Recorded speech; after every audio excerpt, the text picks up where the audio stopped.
Seven came out in 1995. I was born 1990. 35.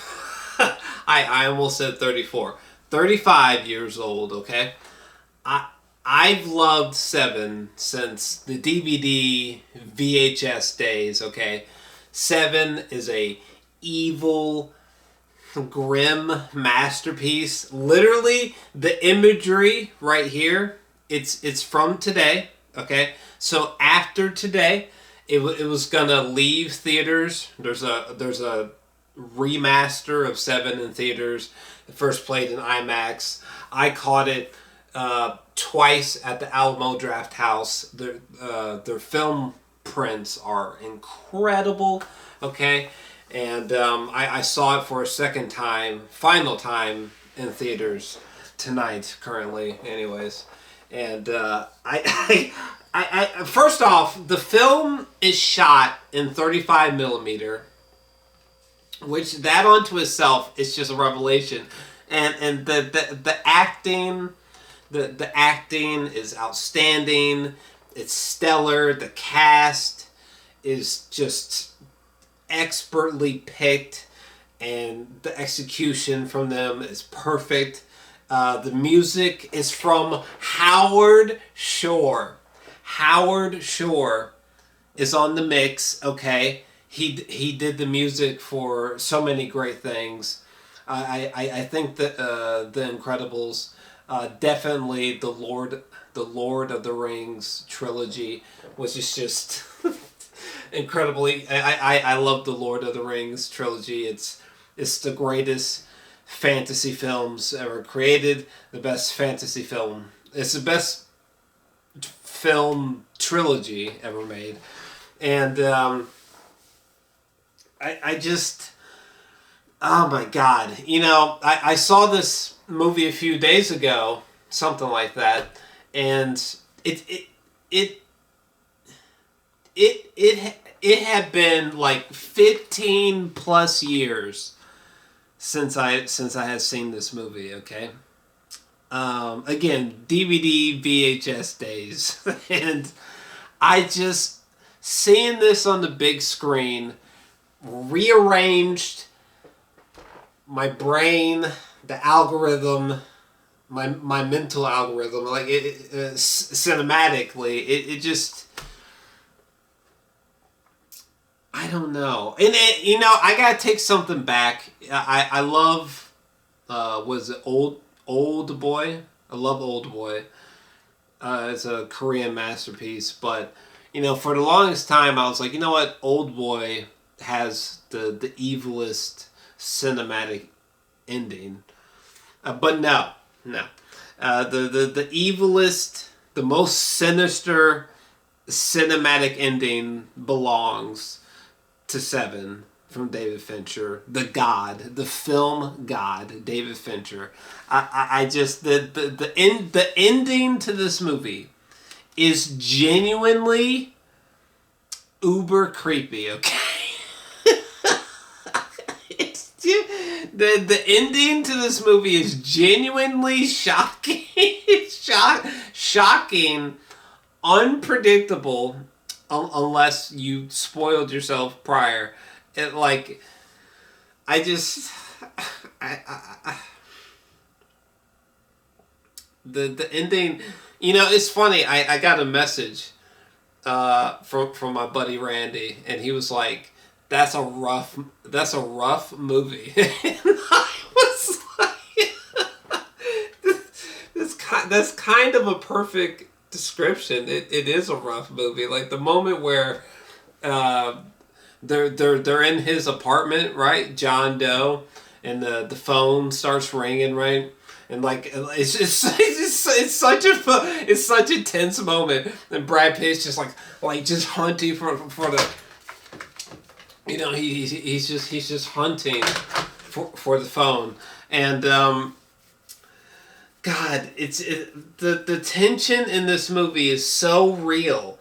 It's so the thick atmosphere of dread is so real in this movie. The visuals are they're so grim, they're so gothic, they're so eerie. Jesus Christ, Morgan Freeman and Brad Pitt. There's an argument that this is their the best performances that they ever did. There's a strong argument there. I would say. It just the watching this in theaters was almost equivalent to watching it for the first time again. Every frame, I mean, this is such a tired phrase, but every frame is a painting. I mean, the moment where they show up at John Doe's apartment, like he didn't see it coming. He made a mistake. That's so interesting. Like he could have fumbled and failed. That's so fascinating to me, because John Doe, he's like 20, 10, 100 steps ahead of Mills and Somerset.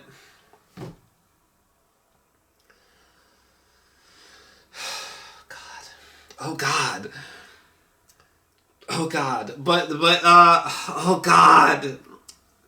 Oh God. But anyway, this movie, oh God, is so horrifying. But anyway, that whole chase sequence, right? Somerset and Mills running after John Doe through the rain, in the moment where John Doe whacks Mills, Brad Pitt, with like a crowbar or something, like just the sense of dread.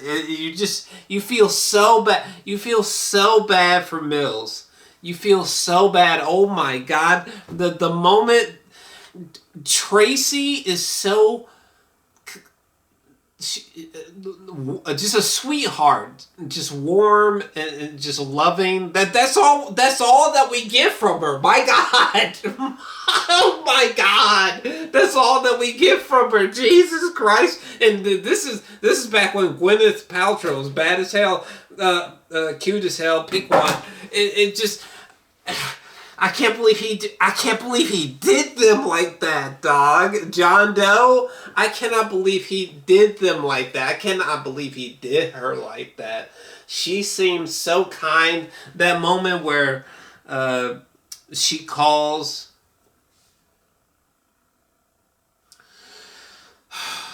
This movie really is rough. It's so abrasive, my God. But the moment where, oh my God, this movie is almost depressing in how dark it is. It's such a dark mystery crime thriller, but it's really almost a horror film. I think this could be the scariest film I've ever seen. Okay, and my first favorite horror film was 28 Days Later. My current, and that's from 2002 to 2018. My favorite horror film currently is Hereditary, but I'm not even gonna lie to you. Seeing this twice in theaters, I was like, Jesus Christ, maybe Seven is the scariest movie ever made. I almost don't even care what genre it's in. This film is scary for real. This movie is disturbing for real. My God in heaven, I lost where I was at. I think it had to do with Tracy, though, because God, like the whole film, like every time they show a title card for like Monday, Tuesday, Wednesday, I'm just like, bro, I'm not ready for any preceding sequences. Like I just shut the movie off. To be honest with you, I was frightened to see the film again, but its mastery I had to witness again. It's a masterpiece. It's like it's an 11 out of 10 film. I think it's the best detective serial killer film ever made. I think I was wrong. I think that Seven eclipses Zodiac. I can't believe I'm saying this, because Zodiac is a 11 out of 10 film, 12 out of 10. But something broke. No, Seven is better than Zodiac. Seven is the best. Yeah, this is such a this is so, you can say this about all of Fincher's films, but this is such a work of art. This is such a distinctive work of art, such a like once in a generational holy work of art. Uh, there's so many sequences that, like, especially as a filmmaker, their films, the cinematography, the rainy, constant rain aesthetic. You know, I was listening to like the DVD commentary, and I think Brad was saying that they filmed in L.A. and they just had constant rain machines or something like that, which is just so insane. I mean, there's so many gorgeous shots. There's one shot of it's the sunshine, and Brad Pitt is running towards the camera through the rain, running through the downtown city. He jumps in the car. He gets the cliff notes. Okay, so that shot of him running towards the camera is so gorgeous. It's so surreal. It is so beautifully captured. You know, the film it's shot so beautifully and gothically, but the film is just so it just permeates with evil and darkness for real. It feels evil for real. When Kevin Spacey was speaking towards them, you know, like when he gets captured, right, and he's like, detectives, right? He feels evil for real, like not even like as a joke. Like he feels like a demon. Like there's even moments where Morgan Freeman was like, "Listen, if he cracks open and a UFO comes out, be ready for anything." Like this, like maybe this guy is Satan, you know. Man,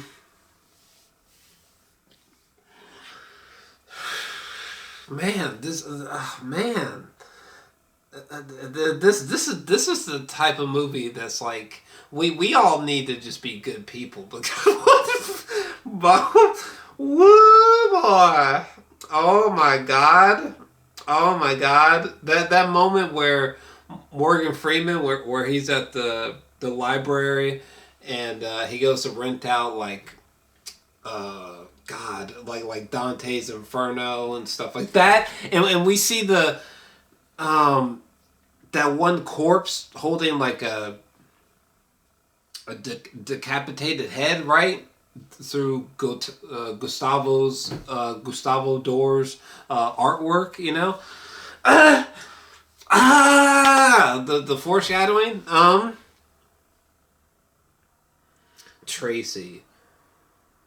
That's the through line right there. When she calls and she has William to come over for dinner, or when she calls and they talk about the baby, and when Morgan Freeman is like, spoil that kid any chance that you get. I just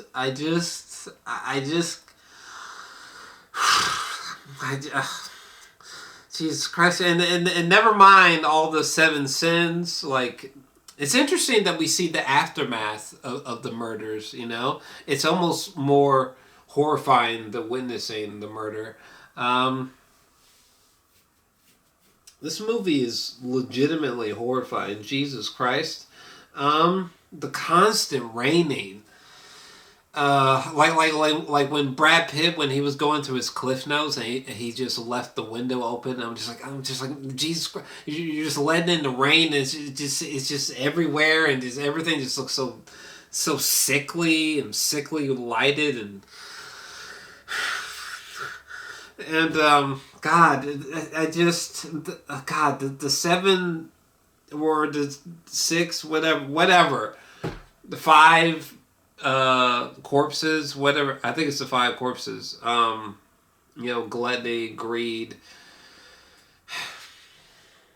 Because the last two sins, the last two sins, wrath and envy. John Doe becomes envy, and then forces Brad Pitt to become wrath, which is so. It's funny when I was watching the film as a kid, and it's the car ride, and it's Brad Pitt, Morgan Freeman, and Kevin Spacey in the back of the car. I too was aligned with Mills. I was just like, okay, like I'm trying to think. I'm trying to think ahead. Like what else could John Doe throw at me?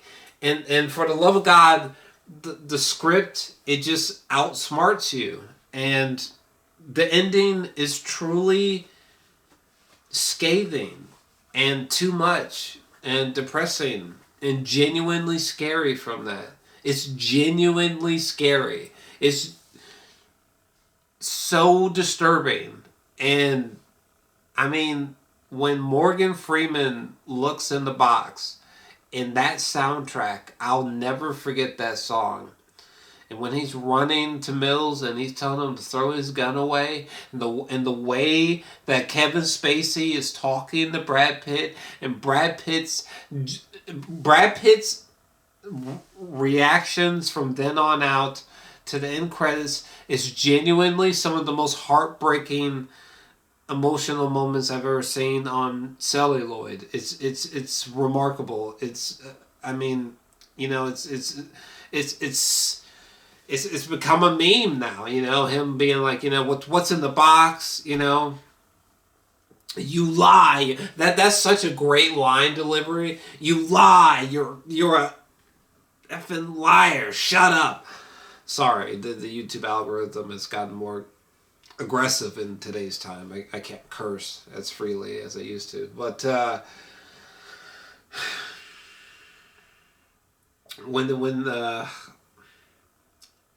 when Somerset is like, if you kill him, he will win. When I was a kid, I was like, I would never kill John Doe. I would let him rot behind bars and blah blah blah. But I'm not gonna lie, watching it as an adult, Gwyneth Paltrow, this like cute, arguably sexy woman, so kind, so warm, cordial, right? Like think about the sequence where the three of them were in the apartment, and the subway train was going by, and the apartment was shaking, like an earthquake, and the way that they all laughed together. Like she seemed so kind, and to commit such an act of evil.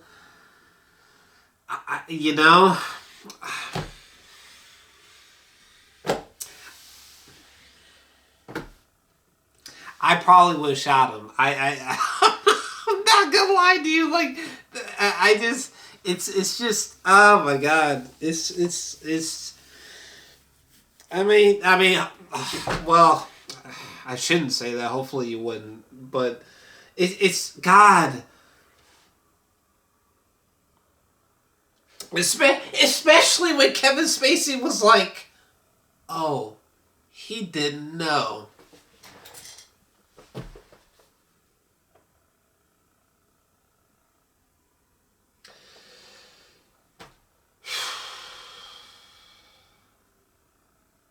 And I love the scene where, let me pull up the cast. the police captain, Arlie Ermy, the moment where he's talking to Somerset, and Somerset's like, yeah, greed, gluttony, sloth, wrath, and envy. He starts listing off the sins.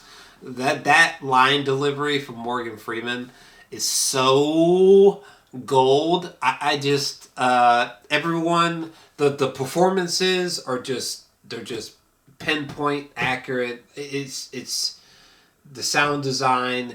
It's like being dropped into hell. The film is kind of Fincher's Dante's Inferno, Virgil, and Morgan Freeman and Brad Pitt, they're the poets descending through many layers of hell. And that sort of disassociative look on Brad Pitt's face, on Mills' face, at the very end after he shot John Doe and he walks away. It's a real nightmare. But it's an 11 out of 10 film. It's a complete masterpiece. I've never talked about it before, in this kind of way, but here we are.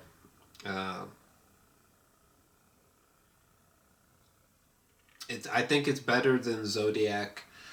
Personally, I think that the Social Network.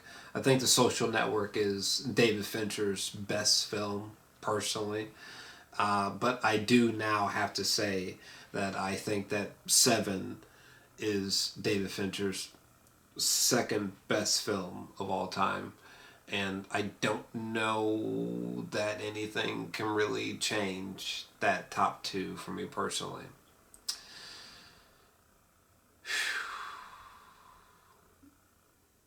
Seven is tough.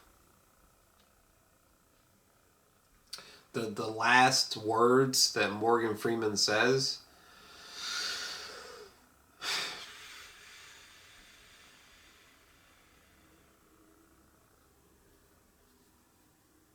it's hard to disagree.